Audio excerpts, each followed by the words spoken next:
When I first walked into this lab and saw a young man named Derek receiving an arm that was made with a 3D printer, I was just blown away. I couldn't really believe it at all. I like to say, we make children smile, we make parents weep, and we make nerds rejoice. And any of those is actually a real badge of honor. But to be able to do all three all at once, which is what usually happens, is huge.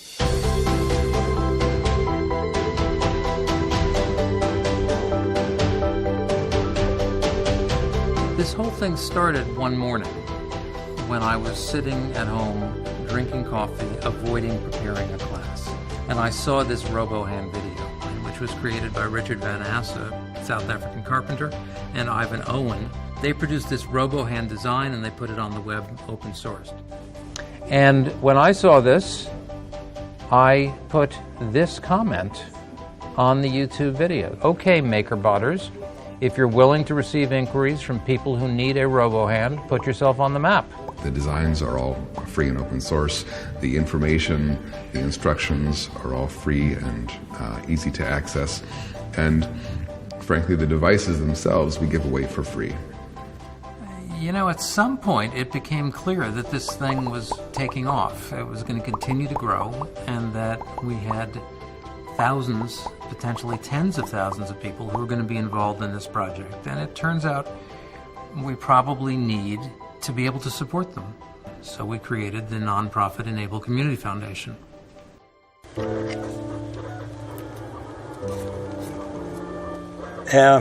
Maybe 4 on a typical day. This is a hand that's going to go on this arm to go to a little girl named Lucy. And if I can get it done before she gets here this afternoon, she'll get to try it on.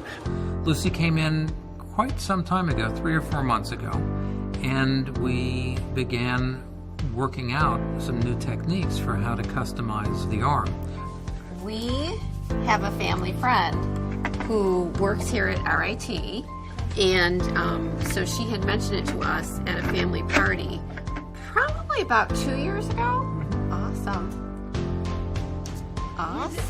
We've gone through 6 or 7 visits at this point, and we've changed the design several times, but she went home with her first arm, I don't know, about 2 or 3 months ago, and she takes it to school. She's a hero in her class. She's really excited. She said, what I really like about it is I get to stack cups, which apparently is what all the kids do and which she couldn't do before, and she does do it now. And when I visited her class, the other kids said, Lucy's stacking cups now, and she's really good.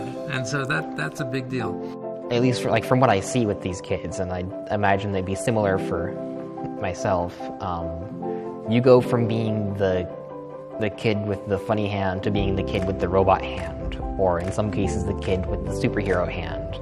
For the most part, she's living her life as a one-handed person, but what e-NABLE is making now is a tool for her to do other things that she can't do.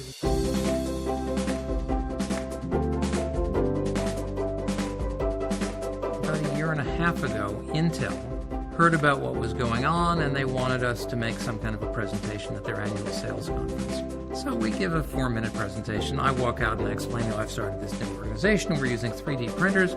Peregrine walks out and he's not wearing he's got his talon hand dangling from his belt loop. He says, so I was born without self-consciousness with a hand like this, and my dad and I designed this thing, and we use a 3D printer, and he goes, boom, boom, and everyone leaps to their feet and they give him a standing ovation. Your brain has a map of where all your body parts are. This started to be part of that. So I'm not looking down at my hands and seeing, well, here's my hand and here's this weird plastic thing. It's here's my hand and here's my other hand. Peregrine has subsequently written a number of really interesting columns in which he says, I've come to think of the hand as an extension of my body, and my body as an extension of the hand's opportunity to redesign myself. Every time we make a new hand, I'm seeing it as a prototype. This is just the next version. What can we do to, almost before it's even off the printer, I'm already looking at ways to try and make it better. What we're trying to do is we're trying to almost fast pace what you would originally do with research and development. So you have one idea here, and you have another idea here, and you have someone who can help you make that idea either happen or even better. There are no single inventors here. Skip can tell you a story that the way he tells it begins with my observation in a very hand-waving fashion that our hands, in their then design, all of the fingers contract at once. But we adaptive humans have what we call an adaptive grip, in which different fingers will adjust and clench to conform to the shape of the object. I said it ought to be possible to do that, and I drew some cockamamie diagram in which I just imagined that there would be one continuous loop of string that would be shared among all of the fingers. He just published a sketch, and a high school student on a summer job in a lab across the country, in the same evening, he started working on a CAD design, trying to test John's idea. He published his findings, and then Steve Wood ended up refining that and making it so that it would work in a hand. And then further it was refined to what we have currently by Skip Metzi, who works at our lab.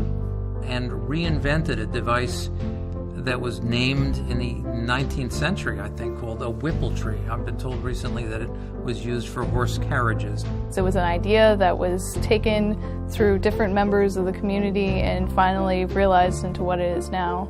So today, we now have what's called a tensioner box, which snaps into the grooves of the Raptor hand, which contains the whipple tree, which is derived from that whole experimental lineage of half-baked ideas, which is producing a pretty slick package right now. So from the original idea that we had for the whipple tree to having an arm that we used, it took about 3 months. In the ordinary marketplace that I've worked in for 40 years, that would probably take years. In our community, we introduce improvements monthly. Now, I can name most of the people who are involved in that process. Except what about 20 or 30 people who cheered it on, or who offered criticism, or who said this didn't work, but that information was useful? So all of that is possible in a community that is more interested in coming up with a good solution to a problem than in coming up with a proprietary product that they can defend against intruders. It's taken the open source community and that force of development to really make it something worthwhile. And a patent on it would have destroyed that capability. And I think it would have severely stunted, if not completely cut off, the growth of this project. Our goal is to totally democratize the process so that any amputee can find an appropriate device and get access to the information and the design files and make themselves an assistive mechanical device. And it's clear that our key mission is to provide access, not to protect treasure.